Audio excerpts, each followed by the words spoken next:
Okay, good evening, everyone. It's really nice to be back again with the study group Indore. And I'm very happy Kiran ji has agreed to our request and he is with us today. So, a very warm welcome to him. And I'm sure most of us know him because he has spoken to this group even earlier. For those of us who are hearing him for the first time, I'll briefly introduce Kiran ji. Uh, Born in 1958, Mr. Kiran Khalap juggles three passions and one career. His passions are writing book, rock climbing, and spiritual evolution. Mr. Kiran Khalap started his working life as a school teacher and housemaster in an experimental residential J. Krishnamurti school in Rajghat, which is Rajghat Basic School. He started his career in advertising in 1983 as a copywriter in Lentas. He ended up being the CEO and Chief or Creative Officer of Clarion Advertising. In 1999, he co founded Chlorophyll, a brand consultancy. Chlorophyll has differentiated over 300 brands and created over 50 brands from scratch. It has 4 IPs and its own innovation lab. Mr. Kiran Khalap was chairman of the, just 1 minute, please.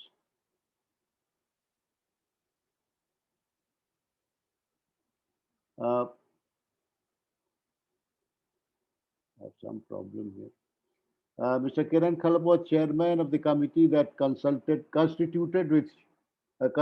with UIDAI, the, uh, I'm sorry, I'm Aadhaar card. Aadhaar card. Yeah, I'm just coming back to. The Government of India's arm that developed Aadhaar, the world's largest biometrics-based identity project. He is an invited member of the India chapter of the Marketing Society of UK, founded in 1959. Mr. Kiran Khalap was the very first speaker at TED University, at TED's first Indian meet in 2009, and at TEDx Bandra in 2017. He has published 3 books of fiction: Halfway Up the Mountain, Two Pronouns and a Verb, and Black River Run, and read from them in London, Singapore, New York, and Beijing. He facilitated the IFSC World Cup in bouldering, a form of rock climbing in Navi Mumbai in 2016 and 2017, global events that were voted the best in class in those 2 years by the global participants. Mr. Kiran Khalaf has a species of spider named after him. I hope I can read it rightly.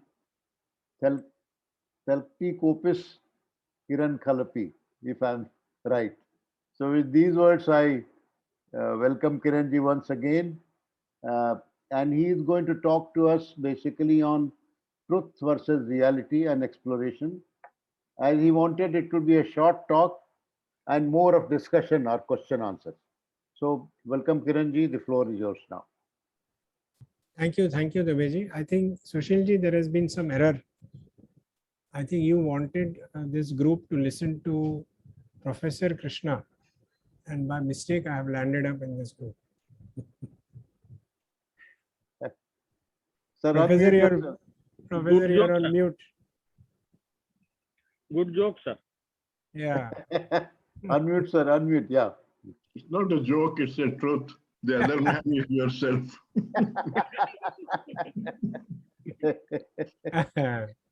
Yes. So as I kept telling Sushilji that there is, I'm not a, unlike there are several friends of mine in the foundation, I've not read too much of Krishnaji, I've not listened to too many talks, but I have a very experiential, visceral, very close hand experience of Krishnaji and how he looked at various things. He, to me, after my father, he was the most influential man in my life, and he changed my life completely. There are several things that we talk about. I thought this particular theme that has emerged in my mind is something that we could all discuss. It's not, I'm not telling you things, I'm just opening it up for discussion. I'll tell you the various angles from which we can come to that. 1929, I think, is when Krishnaji made his famous speech where he said truth is a pathless land. It's probably one of the most famous speeches of all time. And I always wondered that, at least for me, truth remains a concept. I don't know what truth is, right? I know what reality is. I know there is a screen in front of me. I know there is on that screen, there is Mr. Kamlesh Modak, there is Pradeep Verma, there is Professor, there is Prakash Maheshwari, there is Harshad Parekh, there is Durga Rani. All of this I can see. I can feel the breeze from the fan above my head. I can see a sunset in front of me, but I don't know what truth is. I know this reality which is in front of me. And that led me to thinking. So for instance, most of the people who have read Krishnamurti would be familiar with the word conditioning. And one of the things I was thinking of was, really, how do I experience conditioning in my own life? Do I know when I'm doing something, when that event is happening? Do I know that that is a conditioned response? Do I know when somebody else has pointed out that this action that you did came from conditioning? Otherwise, then that word, which has so much depth and meaning when Krishnaji uses it, remains an idea inside my head. If you read any of the famous books by Huxley, he keeps saying that most of mankind lives 90% of their life in their mind. We are thinking all the time. There is, I think, except in deep sleep, which is one of the 3 stages of sleep, of consciousness, except in deep sleep, our mind is constantly thinking of something or the other. And that's where we, within quotes, that's where we live. So that's where all these words like conditioning or truth or love reside. And do we have any experience of that? Is that a reality? There is a sense in which you say that reality is what is accessible to our 5 senses. In some schools of thought, they say that the mind also is a sense organ because it is aware of thoughts. The thoughts are real. They might be inside our mind, but they are real. They come and go and we are aware of them. So sometimes mind is included as another sense which senses thoughts. But when you actually look at how we act upon it, when we really don't remember anything that we think. If you asked me what was I thinking at 2 o'clock today, I don't know. What was I thinking at 5 o'clock today? I don't remember. But there is that continuous stream of thinking that is happening. The only time we tend to remember what we were thinking is when the thinking engages our body. So when, for instance, if I got angry this morning and my body got engaged with it and my blood rushed to my arms and the blood rushed away from my face, that I remember. That is reality. That whatever that thought was that made me angry got converted into a physical reaction, and that is how I remember that event. Other thoughts I really frankly don't remember. So these are the entry points to this discussion, that we tend to live 90% of the time in thoughts. Thoughts are in essence 1 degree removed from reality. So when I meet Mr. Jain, or I've met Mr. Dubey, I've met Mr. Professor Krishna in real life, I've experienced them, but that was several months or several years ago. And between that time and now, the reality of Dubeji and the reality of Professor Krishna has changed, but my thought about them hasn't. So the thought is static.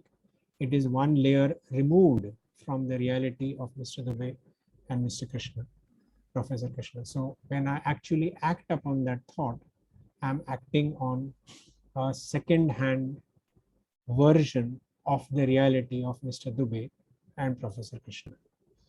if this is the reality of our lives, it is reality of my life, I don't know about yours, then how do we escape this? Because finally what we are doing is we are living a day-to-day life based on something that is not real, something that is static, while in reality everything in our life has changed, right? Our body changes every day. Most of the cells in our body are replaced every 24 hours. But that's not how we experience. In our mind, we have this idea of this is my body. And if you look closely, even at that idea of I, that again is only a concept. The I is not something which is accessible to us. If I ask you to show me I, can you smell I, can you see I, it's not there. It's just another set of ideas or memories of about ourselves that we call I. This was the starting point of the discussion that I wanted to have, which is concepts versus reality. Reality that there might be some people here who have who might be meditating and therefore have a version of reality which is different from mine. There are things that happen to you when you go into a deep trance, and then you have an experience of reality which is different. So that is the starting point I had, and I thought it would be interesting. There are so many here. Chidananji is here, Professor Krishna is here, Mr. Dikshit is here. All of you are people who have thought deeply on these subjects. Maybe we could have different views on how you see this, and that could be a nice 1 hour discussion on truth versus reality.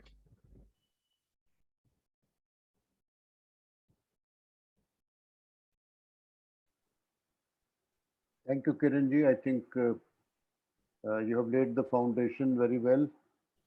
And I see Dinesh Wagmare raising his hand. Yes, Dinesh, you unmute yourself and say something. Yeah. Yes. Sir, first of all, Krishnaji is also here and Harshadji is also here. First, I would like to get some clearance that what Krishnaji has used reality is he is referring to the thought world. Individual is having or thought world is referring as reality.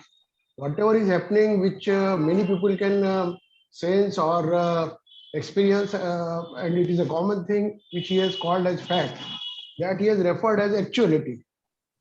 So we are having two terms. One is reality, another is actuality, and third one he is referring as truth. So at least we should have a common understanding what we are referring to. Reality he has said about, in my understanding, as thought world. Whatever thought world we are having, as you said, the conception, ideas, and all that. Another is actuality or fact, and third he is referred as your truth. So let Krishna sir also confirm this, and then we can. I think we should proceed with the discussion. That's what I think. Krishna sir. Mr. Parekh also has raised his hand. Yes. Yes, and that book on truth and actuality, this is how they define the terms. Now, these terms are not like scientific terms, well defined universally. They are used with somewhat different meanings by different people, including philosophers and thinkers and so on. So in that discussion, Krishnaji defines it in that way, which you have just said. For example, he says that illusion is not a fact, but the existence of illusion in the human mind is a fact. But the illusion is not a fact. So, according to him, as I understand it, a fact is something that has existence in nature. It's independent of our mind or our thought processes. Whereas the thought world includes all kinds of imaginary concepts and so on, all of which are not factual, but they exist. And often they guide our decisions and so on. For instance, the images we form of people, they guide our relationship. And he has talked a lot about that. So he includes all that in reality. A physicist would not include that as reality. To the physicist, reality is what can be described as matter put together and with evidence and all that. So different people use these terms in different ways, but since we are discussing case teachings, we could go along with his definition of these terms. And truth is something that comes into existence only when a consciousness perceives what is, namely the fact, without any distortion. So that's why he insists on freedom from conditioning, because the conditioning, as Kiran just explained, distorts the actuality and brings it into the realm of reality or images and concepts and so on. So truth, in Buddhism also they say to see something as it is. किसी वस्तु को जस का तस देखना. So that you are not contributing anything from your mind or your side or not projecting anything onto what you are seeing. Then truth comes into existence. Otherwise, it's not a truth, it is an illusion or a concept, or what Krishnaji also called reality, because that concept exists. So with these definitions, we can proceed. I think Shakti has also written in the chat box, and I wanted to say this, that perhaps Kiranji means actuality and truth, because he is not using the idiom that Krishnaji used. So basically it is actuality and truth, and as Professor Krishna has rightly said, truth is something which you see as it is.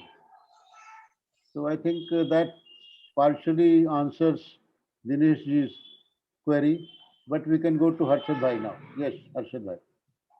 What I would like to say in between, that truth, what he has referred at many places, even beyond what you can see, from where the intelligence is appearing, and even the unmanifested or unknown has come into the being.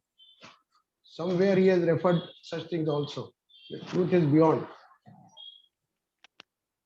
I'll just read what Shakti ji has put it in the chat box.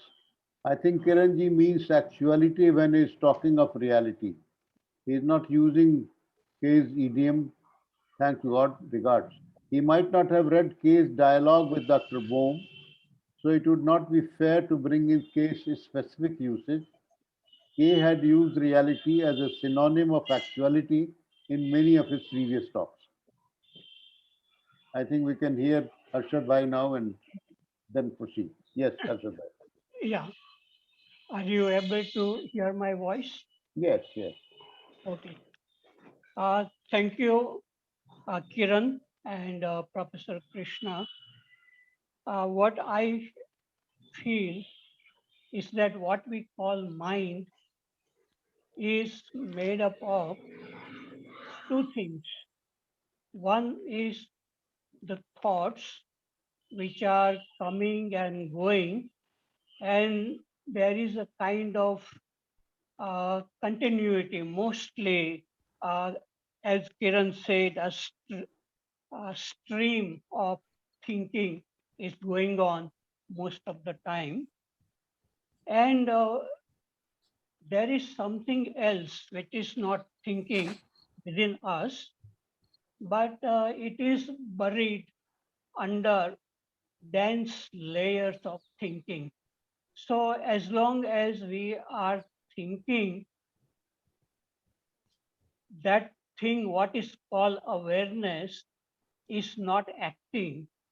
But if by chance the thinking, there is a gap between two thoughts, some kind of silence, then that awareness, which is buried under it, comes out through that opening in the silence, and then from above it looks at thinking.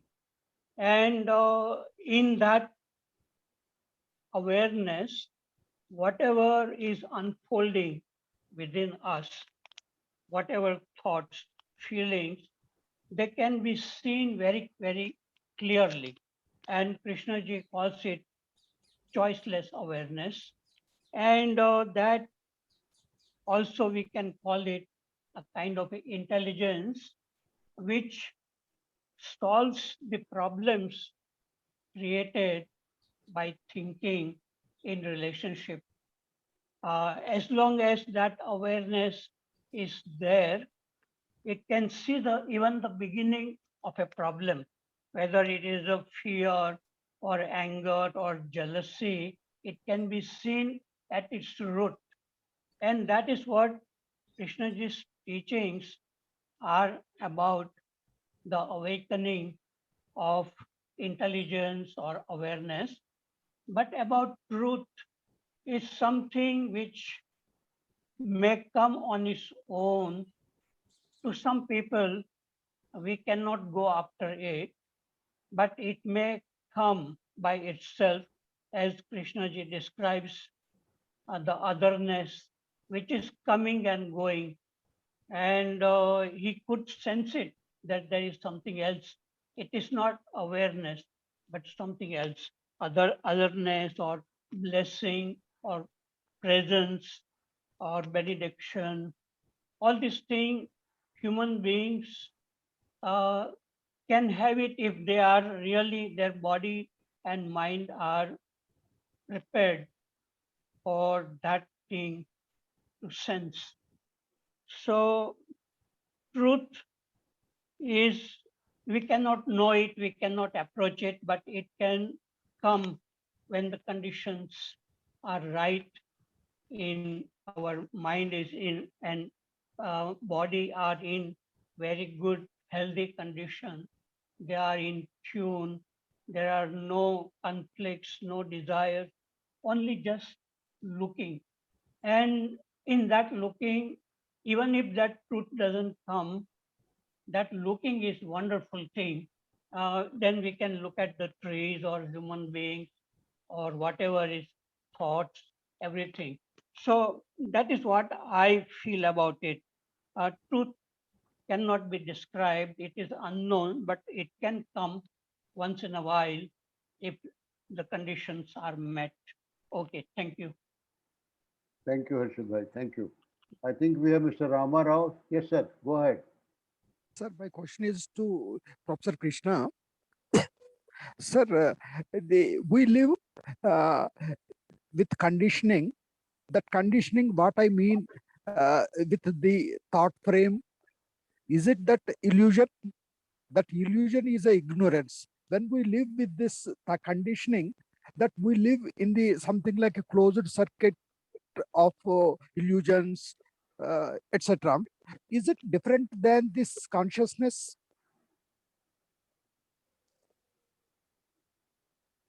Well, consciousness is this capacity for awareness. It can be aware of thoughts, it can also be aware of objects around and beyond. And as Harshad just now pointed out, it is through awareness that one can come upon truth, not through thought, because thought is a response of memory, and memory contains all the conditioning.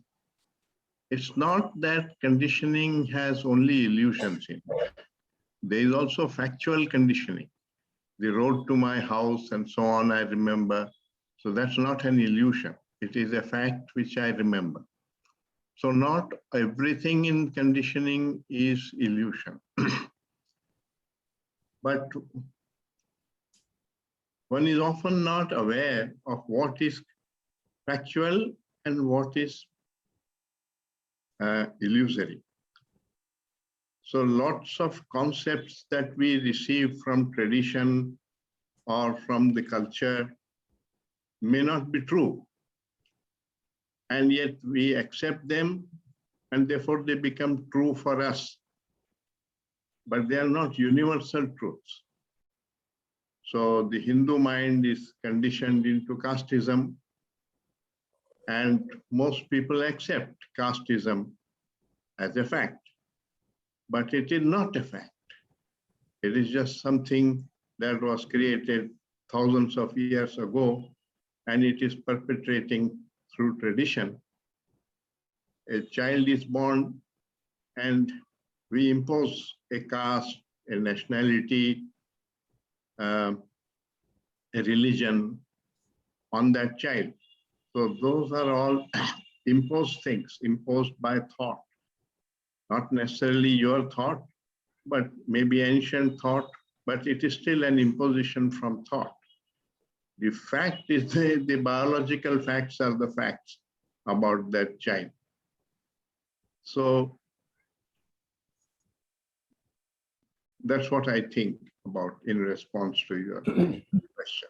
Can I Yes, take please. another stance? Yes, please. My apologies. I think what I wanted to do was not discuss what Krishnaji said or what Krishnaji wrote. Because Krishnaji experienced something firsthand and then he wrote it, or then he talked about it. What I'm more interested in knowing is our reality, our experience. So we know all of us have awareness, and on the backdrop of that awareness, there are thoughts. That might be so. The question is, why are we still in that situation? That is, I want to be able to answer that question, not what Krishnaji said or what words Krishnaji used. Whether he used actuality or reality or illusion, what is our fact today? Are we free of that continuous stream of thoughts? Are we free of worries? Are we free of anger or jealousy or ambition or what, all of that? That is more critical. So my starting point was that there is a mischief that concepts play in this entire state that we are in currently. And how is it possible for us? Because otherwise what might happen is that we will meet again and we will discuss the same things again without any change in our consciousness or in the way we deal with the rest of the world. So the question to me is, what is more important is, if we say that, yes, I'm aware that there is a choiceless awareness within me, and once in a while it is able to see thoughts in great clarity. Why is it once in a while? Why isn't it always there? Why aren't we in that state of choiceless awareness all the time? I don't want to know what Krishnaji said. I want to know what each one of us as human beings. We have a responsibility to answer that question. What is the answer to that question? Shakti ji wants to say something. So Shakti ji, then Durga ji, and then Harshad bhai. Yeah. You see this, I can answer for myself. Correct. Yeah, because occasionally I can see a tree without interference of thought. Occasionally I can watch my thoughts. Occasionally there are gaps. But I have seen it through intellectual analysis, because Krishnaji doesn't like that word, but that's the instrument which I use, that I don't want to be in that state. I am not in that state because I don't want, Very nice. because something is missing in that. Correct. So I want the pleasures of life. I want this thing also as a pleasure, and which is not possible. It's like asking for darkness and light together. Thank you. Thank you, Shakti ji. So Durga ji, please. Shakti ji, Yeah. what if we probe further, and when we say, I want pleasure, we know that that word I also is not real in a sense, right? It is also just a set of memories. But so once we see that reality, that I is not real, does it not change this desire that I want lightness and I want darkness? Because then who wants itself is not there. Yes, Shakti ji, go ahead. It's not possible to, yeah.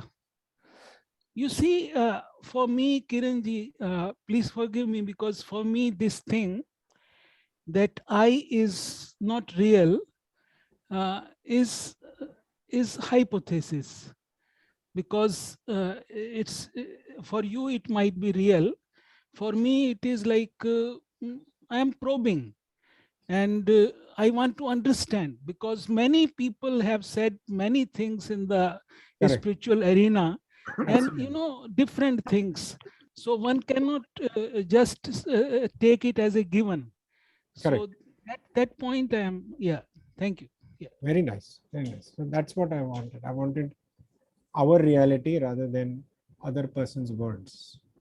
Who else wanted to speak, Mr. Dubey? Yeah, Dubey ji, Durga ji, and then Harshad bhai, and then Dinesh Wagmare. Yes, Durga ji, please. Hello, good evening, everybody. Yeah, Hi, hi. yeah, Mr. Kiran, it's nice meeting you again. I think the previous interaction we had on your Zoom session, we had a brief interaction. Yeah, Yes, I think, yes. yeah. So I was just going through a public talk by Krishnaji, that is Reality and Truth. That is the public talk one, Sane, Switzerland, 13 July 1975. It's a very long extract, and it was one of the first talks he has given, followed by 2 weeks of, I think, discussions about what reality is. So that in that I have written a few notes also. So K says categorically, unless and until you understand the reality, you don't have a right to ask what truth is. So he's very categorically has written there. Yeah, I think you're rightly you said, like rather than interpreting what K said, we need to speak about what our reality is. Correct. But definitely the guiding force is Krishnaji's teaching. You know, we are examining our lives in the light of the teaching. Whatever he has given some wonderful statements which had an impact on all of us. That's why we got connected with them. Correct. And as a human being, we are investigating also, because otherwise we are not going to comprehend anything of what Krishnaji has said if we are just repeating the words. Absolutely. So yeah. So in that, like, you know, Krishnaji's, I think we're all familiar with that.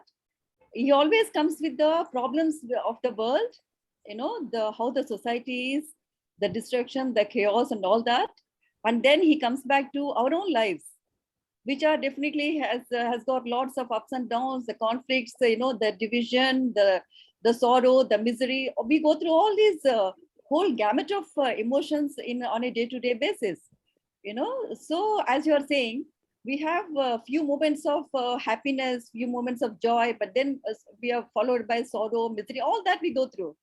So, as a human being, when I really want to probe into all this, and taking clues from Krishnaji's, you know, the teaching, and he says it is only the understanding of the reality, the going into it, and the understanding of reality, and we want to be away from it. That is meditation.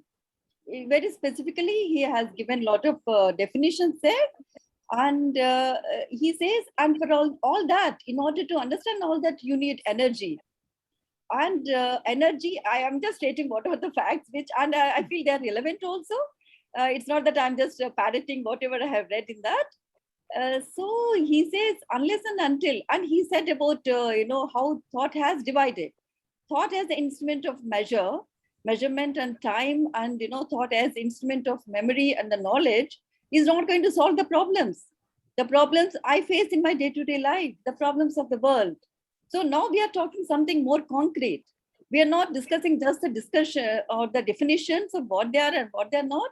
I really want to make sense of what my life is all about and want to make sense of how society is functioning. So now we have to put it in practice.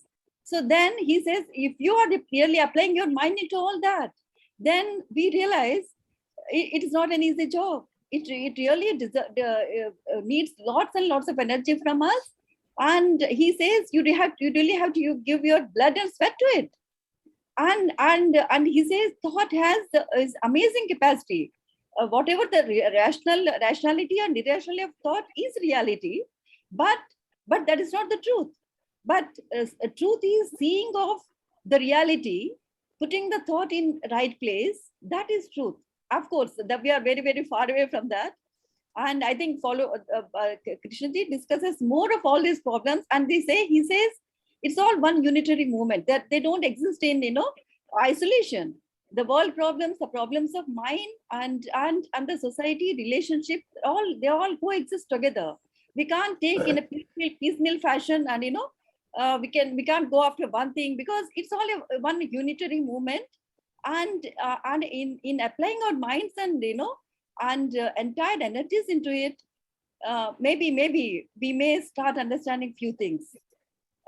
That's all I have to say for the time. Durgaji, I understand that. So what you have told us is the entire thesis of what Krishnaji has said, that there is unitary movement. That is not the question. We have all read it. We are all in our late 30s, 40s, 50s, 60s. We have heard this so many times. Why hasn't it changed? That is the question. Why hasn't it changed for me? That's what I want to discuss. We know these words. We know the word conditioning. We know the word truth. We know the word society. I have not met society. Have you met society? Who's society? Society is one more concept. Is society my neighbor? Is society somebody living in the US, Japan? Who's society? It's just one more concept. The key, what I want to discuss is what Shaktiji said. He's saying, I don't want this. If I have a situation where I'm in that choiceless awareness, I still have the desire to be other things. That's why I'm not changed. That's a very clear answer about himself. It's not about what Krishnaji has said. So that is the probe. What is it that prevents me from not being in that state? Because he has said it so clearly. What is there to, right? The question is, why hasn't it changed? So we have listened to his tapes, we have read his books, we know what happens on which page, we know the definition of fear, we know the definition of anger, we know the definition of whatever else happens to us. The question is, from our side, when we look inside, what has prevented that? Harshad Bhai wants to say something. Yes. Yeah. Yes. I like to answer the question by Kiran, that why this awareness is not remaining and coming and going. So I like to speak about my own, what I felt first time when I came across a book of Krishnamurti. That was in 1972.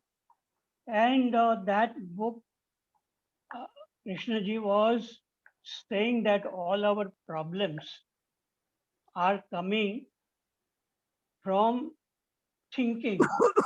And from thinking comes this sense of I. And this was something very, very new to me. And I had not come across that this thing called I comes from thinking. If you want to verify it, you have to be alone, extremely attentive, and look at the beginning of a thought. And when I tried to do that, my mind really stopped.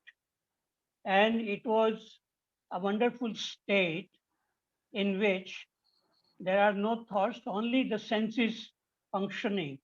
And I said, yes, what Krishnaji says is true, that our problems are coming from thinking and we are not aware.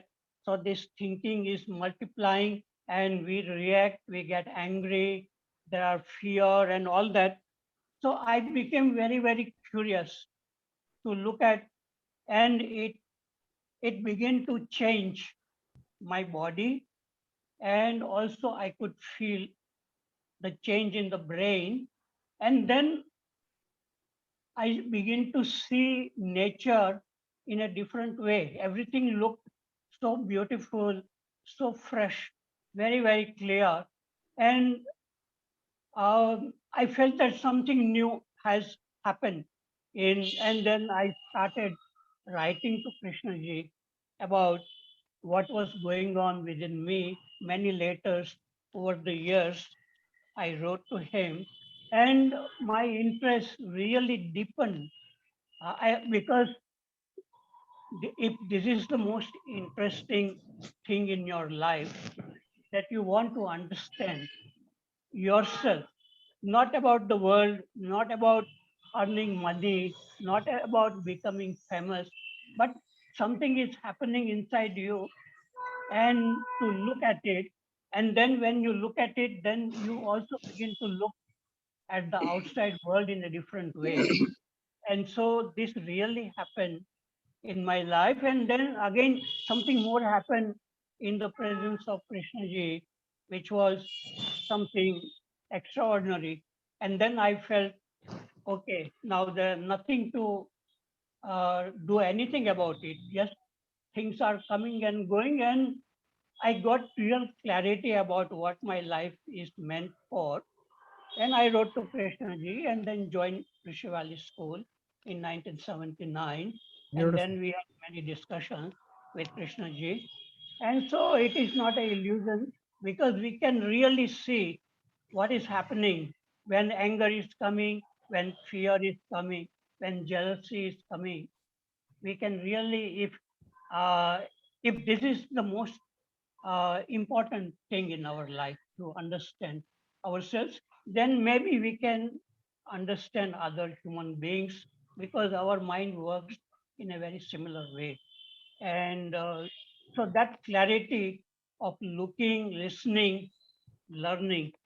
So every day is a new fresh day. And there is no desire to become somebody or experience something more, because only thing is to see, not to learn, not to analyze and all that thing. And that is the real beauty, I feel. And I feel very grateful to that Krishnaji's teaching and his personal presence opened up a new way of looking, learning, listening in my life. Okay, thank you. Beautiful.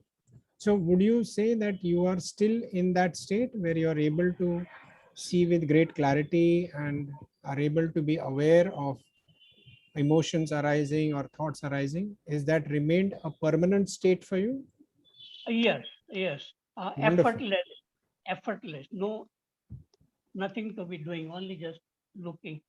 So do you spend time by yourself, or now this is something which is like second nature to you? Yeah, it is like a nature. I can do many things, but this thing, it goes on by itself. It's abiding. It is not, it's abiding. Yes. Yeah. I think Mr. Verma and Mr. Vagmare have raised their hands. Mr. Vagmare first and then Mr. Verma. Yes, Dinesh ji, please. Kiran sir, as far as I am concerned, the reality, what I think is, that is what is the fact with me. The reality, what I consider is actually is actuality and reality, what Krishnamurti has defined, both are same to me, because ultimately the mind is registering both the things at the same time. Even he has differentiated between the time as psychological time and actual time or calendar time. But to me, since the mind is registering both the things and keeping the record, it is the same thing for me. And even as far as what you said, that change, yes, whatever he said, that if you see the structure of fear or you see the structure of greed and all that, by awareness of that, yes, that the effect of that is reduced in me or gone quite the level of that has intensity of that has gone very much down. But basically what I have experienced or what I see, since you and I are different, I can see your body is different than me. So there are limitations in my system, and that limitation is registered as I. And since I am able to differentiate between my body and your body, myself and tree, so there is a difference. So this is a limitation, and this is the basic cause of all the your desires and everything and other all the worldly aspects, whatever we say. So and there is also a system going on in me which I cannot experience, but the results are result I can experience. Like by my stomach is processing all the food and then giving me the energy. So energy I can experience, but at the same time I cannot experience the process itself. So there are so many things. Even I am able to see the tree, but what agency is doing that, and which faculty is giving energy to it, or whatever the conversation of energy is taking place, that I am not able to experience. So this is the limitation. Because of that, the actual truth I am not able to experience. That's what I, in my views, that is the difference between the truth and the actual experiencing of the things. So what I can say that the effect of I has gone down in me, and but since it is there, so the actual truth, there is still there is a gap. That's what I think. And what change you have said, so actually what change we can expect? In my case, I have seen that this greed and this jealousy and fear and your anger and all those things, the intensity of that has gone drastically down because of Wonderful. understanding that whole structure. So Right. this is what it is. Yeah. Thank you. Thank you. Thank you, Dineshji. We can go to Mr. Pradeep Verma. Kiranji, Pradeep Prakash has made a query. He says, can you repeat the question? Is it why we do not live choiceless awareness? Is that what you want, or something else? Yeah, no, I'm not asking a generic question. What I was saying fundamentally is that we have all read Krishnaji. We love him. We love his insights. We know what he said about multiple subjects. The question I was asking was, rather than think about what he said, can we look at why whatever changes that he talked about are not happening? Because we have obviously been discussing this for years on end, and still the changes that he experienced, we have not experienced. Like Harshad Bhai has said, that the moment he heard that and he sat by himself and he was able to see that he's completely controlled by his thoughts, but his awareness was able to see that stream of thoughts, and it all quietened down, and his relationship with nature changed, his relationship with what Harshad Bhai has experienced. Have we all experienced? And if we haven't, why not? Because we know the structure. We have heard these things, but those changes have not happened. Are we only repeating what Krishnaji said, or are we experiencing what he said? That's the question. Yes, Verma sir. Yes, sir. Audible. Yes, you are. Frankly speaking, Kiranji, I don't know what truth is. And Neither all do these I, yeah. and all these three words have become important after reading Krishnamurti again and again. In my daily life, I hardly discriminate between this and that, whether this belongs to this category or that category or that category. So these 3 to 4 words, truth, realization, reality, and exploration, emerged in Kiran's mind that triggered a movement in listener's mind, a two-way process of inviting exchanges of ideas. So to me, personally speaking, mind and reality plays a major role in my life. And these things have become important. Everything that we discriminate as thought, in thought, becomes somehow important to mind. And it starts working on that and keeps on working in duality till it realizes that this way can never lead to the peace, love, and harmony. Right. So J.K. said that reality cannot lead to truth, but truth may work in reality, right? So truth and reality must be coexisting in mind.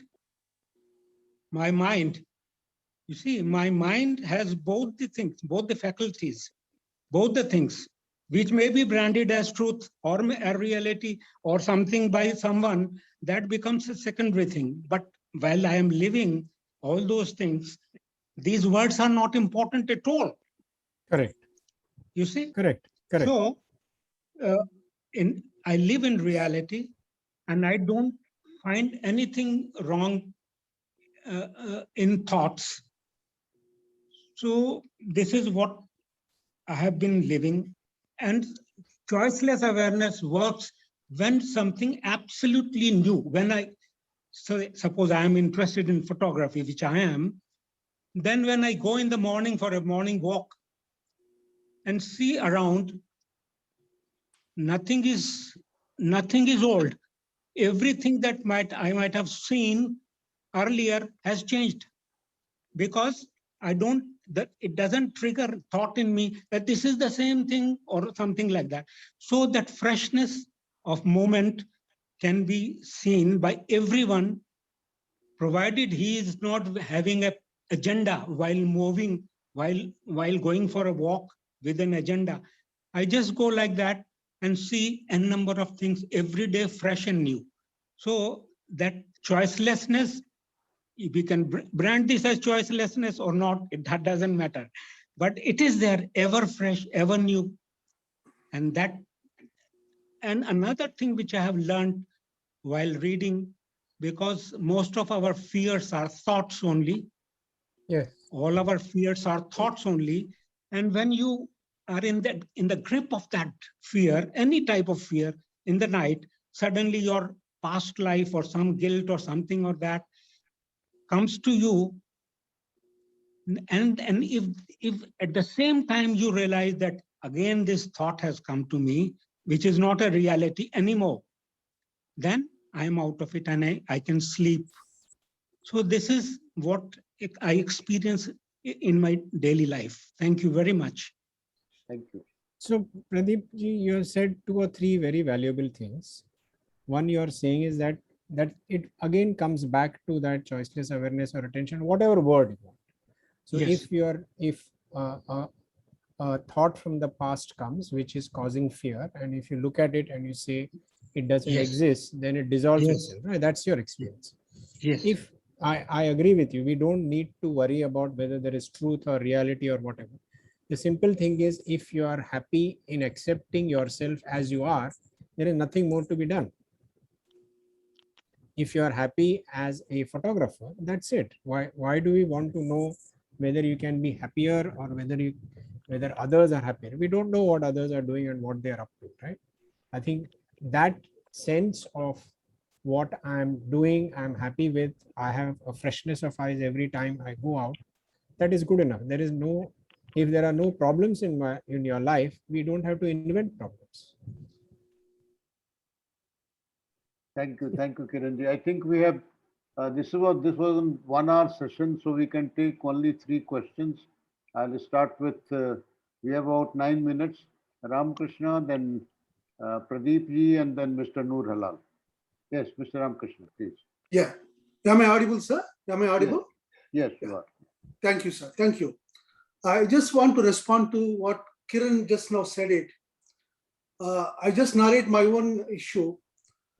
I do not know who is Krishnamurti. Right from my childhood, I have got one, whatever I do, I just watch my thoughts. So long as, even I was at the age of 5. So what I used to do is, I used to do the work, office, schooling and whatever are in the house. But whatever I do, I always used to keep an eye inside what is actually I'm doing. That's all. Just kind Beautiful. of awareness. I do not know the word awareness also. This is my approach. If somebody says he is the final, I don't accept him on his face. Not that I don't go to any temple. I go to a temple just for a concentration. That's all. Nothing more. So if somebody great person says, even in those days, I listened to Chinmayananda also. I think I remember once I went to. But maybe whoever says that, maybe he says something. I'm not bothered of it. So whatever is my own worries, my own desires, these are my realities. With that only I was, because I don't have economy, my economics is not there. So I have to get a job. That is my priority. See, so I used to do excel, in my education and all, that intellectual side. I used to top in the college and all, everything. But when it comes to relationships, a lot of hurt is happening, or in the personal relationship, there is not much headway. So this is a deep conflict I was having inside. I do not know the duality. These words also I do not know. All those things. Correct. Not at all. Correct. I do not know the word enlightenment. I do not know even all those things also. My only thing before me is I should top the school. I should get good marks. I should learn the subject. So for which I need concentration. I go to a rock. Rock is a Simba. So I just pray for it. That's it. And for 2 minutes or 3 minutes, that is my really regular this thing. So I excelled in the education. I got the job, whatever I wanted it. That's fine. But when it comes to personal relationships, the human interaction, a lot of hurting is happening, and a lot of contradictory desires are happening, and taking decisions and all these things. And what in the process, I have seen the role of I inside, the center, whatever the center inside. And it takes decisions which are always fragmentary, never complete, and always one desire and another desire, multiple desires, contradictory themselves. But the reality is, how do I move on? This is my issue. In the process, this center, the whatever space is there inside, space is also not there. And mind you, I'm only going in a very, very purely honest way. No hypocrisy in this. Very honest way I'm going. I don't want to harm anyone and then become big in any process. No. So that honesty is always within me as a bedrock. Deep honesty. But the reality is confusion, lot of conflict happening. And I was living that. Because my only honesty says I should come out of it. My father told me, you will have troubles because you are the 8th birth in the family, but ultimately you come out of it. That is only one silver line, he said it. But I do not know whatever this thing. But the fact is, I am in a deep crisis and deep conflict, deep sorrow, what to do. And then, in that situation, my friend invited me for lunch in those days. I'm talking about 82. And after lunch, I've seen the book, Krishnamurti, second reader, Penguin's reader, where, the only revolution and urgency of change. I just gone through, scaped through the book and went to the beyond words. And I've seen, who is this person, I asked, on the cover, Krishnamurti's face. Then my friend told me, don't you know that the so-and-so, there is also a question in our Public Service Commission. I really do not know who is this Krishnamurti. Then I said, can I borrow this? Oh, you can as well borrow, because, this is the nth man, it is going from one person to another person and another, but nobody's reading. Then you believe me, this is my necessity. I just in 4 days, I could complete that book. That deep detail, intensely. Because I always feel you are the guru, you are the disciple. See, if Correct. Krishnamurti did not say, I don't go further. Because if somebody says, I'm here to give you bless, I'm the first man not to go to that gentleman, whoever it is. That's the first one. Second, I don't read any other books. I don't read any other books because textbooks are needed because for my necessity and all, Correct. because for my education. I don't read any other book. Simply because, they will take me to their resemblance of concepts and all those things, which Correct. I don't want to. I want to watch myself, why this world is. This kind of So has it always. helped? Has it helped? Yeah, I'm you? telling you. I'm just telling you. Yeah, really what happened, then when I've gone through, because I want one more book, then there is a chartered accountant in Hyderabad who has got influenced by Krishnamurti. Then they have given me second book, Awakening of Intelligence. And then that's how the entire literature I could. And it's not that, every word I've seen with intense, because that intensity, urgency, lot of, duality is there within myself. For days I spent. Because, he said effortless, if you make effort, I have been doing effort because I thought I was educated that way, because living in opposites, that is how my ancient, my culture was telling me, if I am anger, not anger, if I am jealous, not jealousy, this kind of opposites. I am only pursuing opposites. I am not free of contradiction. Contradiction is deepening. Yeah. So, and the sorrow, because sorrow is my reality. The fact is that, not Krishnamurti book or anything like this, is my necessity. Yeah.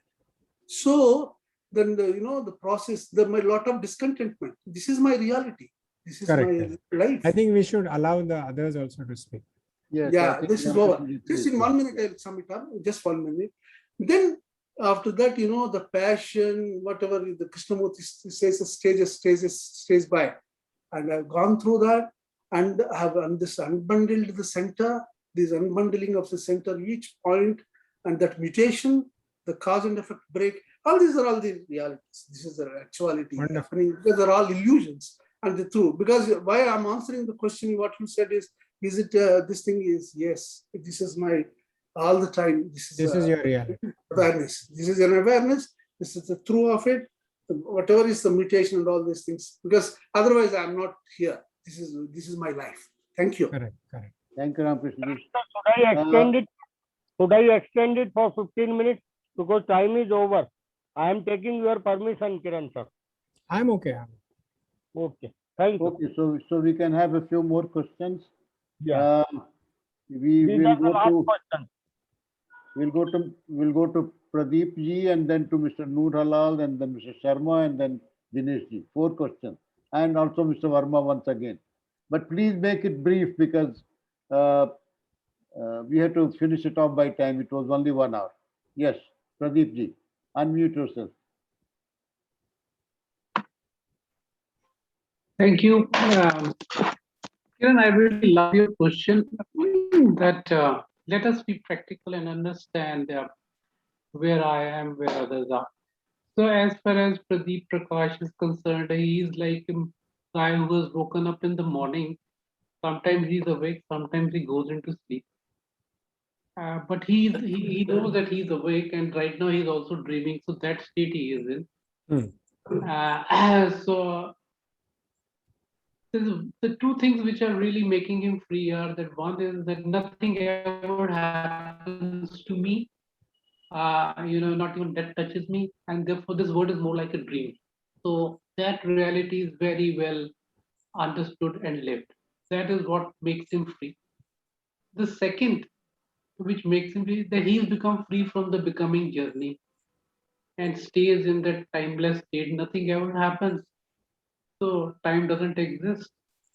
So jo ho raha, ho raha. That's it. Thank you. Beautiful.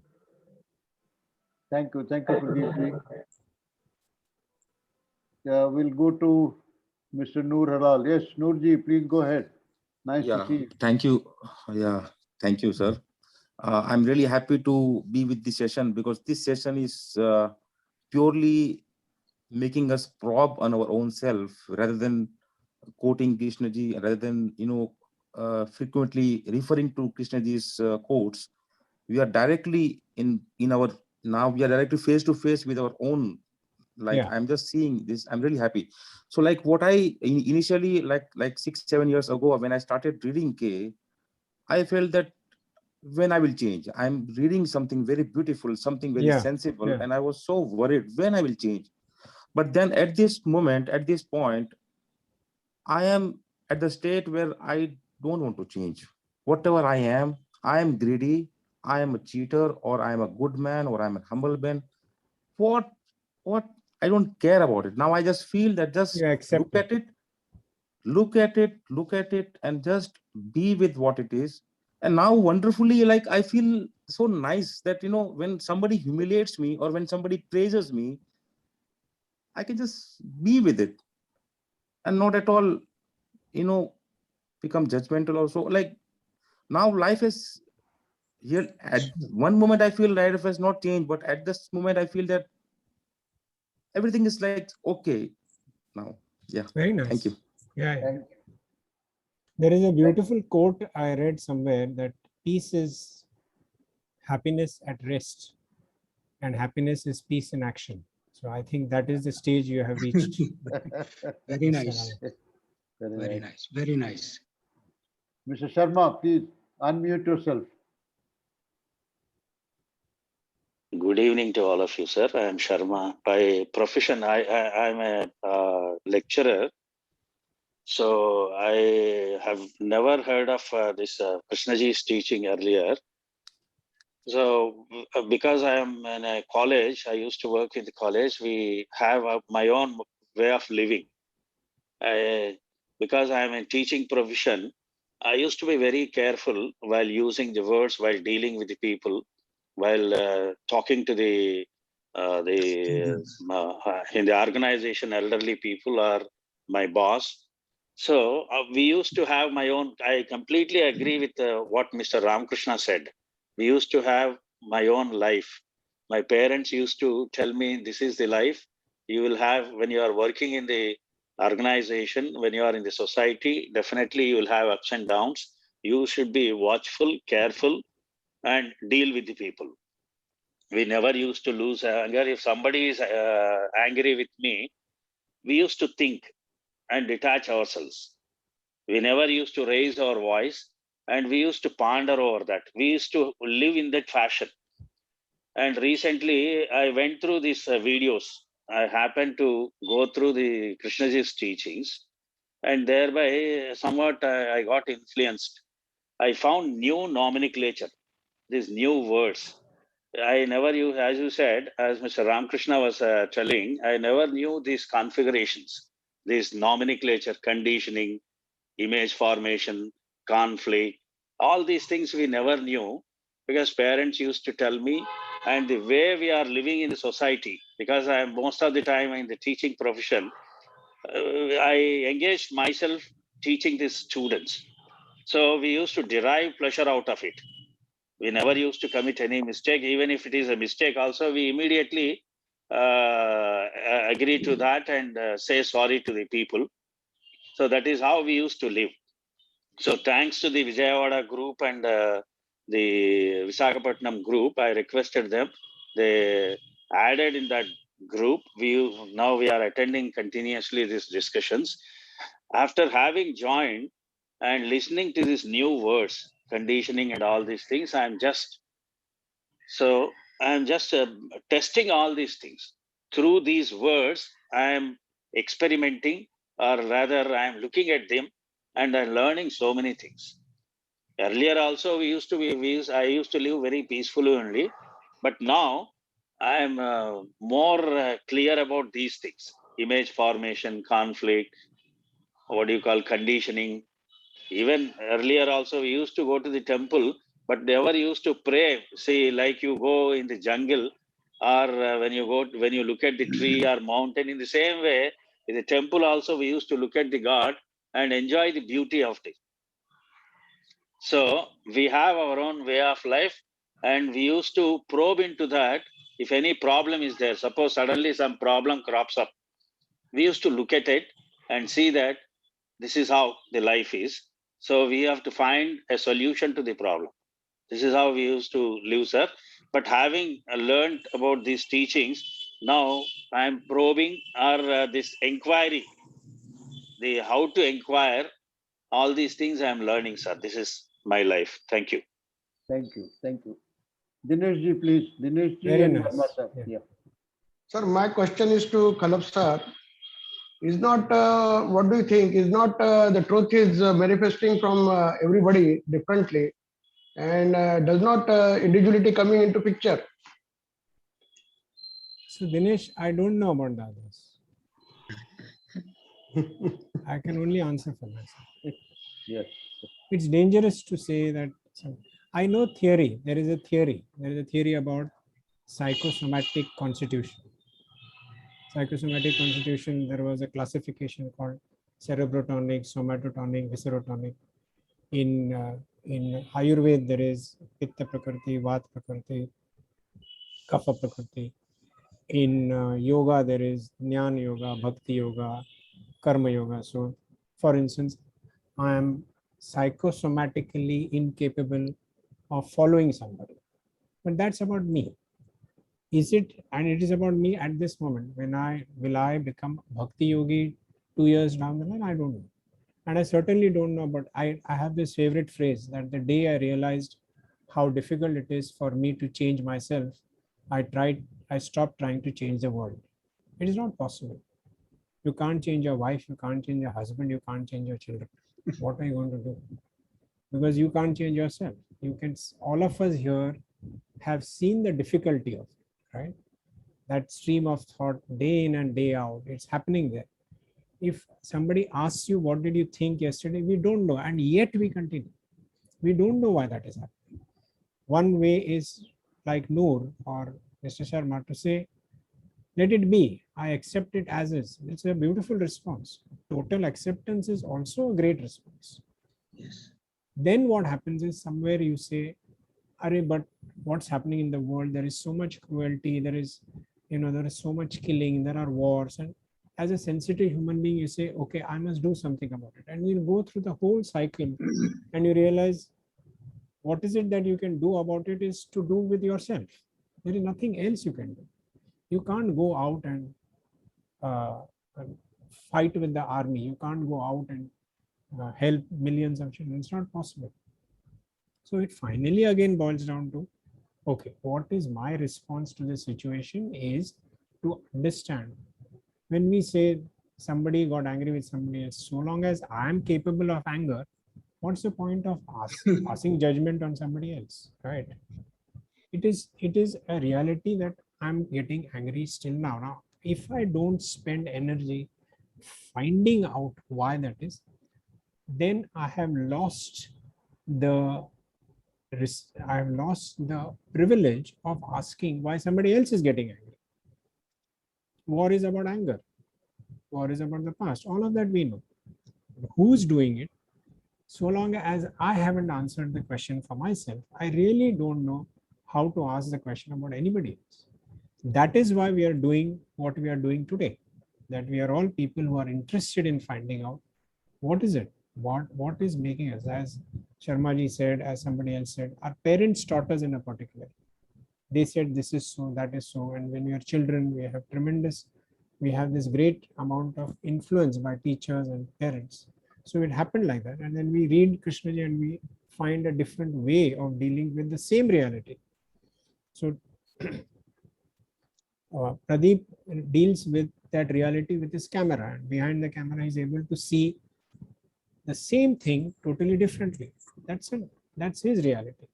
So that is the entire discussion that each one of us is finding. I am not even using the word struggling. To me, that statement, truth is a pathless line, actually means this, that none of us can travel on the same path, because as Mr. Wagmar Dinesh said, we are psychosomatically different. Our pasts are different. The way our body is constructed is different. Somebody has faster high twitch muscles, somebody has lower high twitch muscles. Therefore, that person moves slower or faster. There is nothing. It is what I call genetic manufacturing defect. That's a genetic manufacturing defect you have. What can you do to change that? You can't do anything. And that's why your path is different. Each one's path is different. There is no way I can do anything about somebody else's path. I can't even comment on it. We don't know. So that's Dinesh is what I'm saying. So what I can spend time on is why am I doing what I'm doing? Yes. Why am I impatient? Right? I've studied a lot of Ayurveda, so I know that there is a particular type of constitution I have, and part of that constitution is being impatient. So I have to be aware of that impatience. The impatience in whether I'm reading, writing, eating. Where is that impatience coming from? That is the only true sadhana I can do. Sorry, I spoke too much. No, I think Let's have you have others. rightly said. We'll have the last comment from Mr. Pradeep Verma. I think. Yes, sir. Yes. Yeah. You've written a number of books. Two of them I have, the Black River and the other one, To the Mountain. They are called, why do you call them fictions? Because a lot of truth and actuality is there when you write fiction. Is it because we don't want to face people that this is the truth, or why do we weave a story in the form of fiction when we are supposed to tell exactly what we are or what we have faced as it is? Yeah, because remember, for several million years, human beings have transferred knowledge through stories. So if when somebody asks me, Krishna ji kya kehte hain, what does he say? I say I can boil it down in 2 words, thought divides.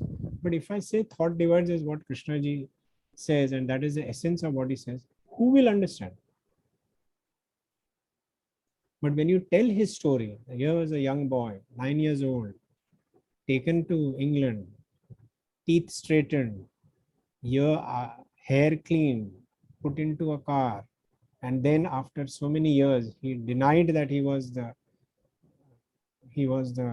world teacher. That story you will hear, you will listen to it with great interest and remember it. Thought divides is not something you will remember. Thank you. Thank you. Very wonderfully conducted, and I think, Kiranji, you gave us a chance to look at ourselves. That was wonderful. There is nothing else to do. Yes, but I think it was done presence very. served as a catalyst. Sorry? Your You are- presence served as a catalyst. Hi. Somebody else. Yes. Yes. So thank you very much, Kiranji. Maybe we'll Thank you. request you or invite you once again sometimes in future. Thanks a lot. I want to thank everyone who is here. Thank you, everybody. Thank you. This Thank was a you. great Thank you. discussion. So much to learn from everybody. Thank Bye. you. Thank you. Good night. Thank you, Dubey sir. Thank you. Kamlesh, please close it. Okay.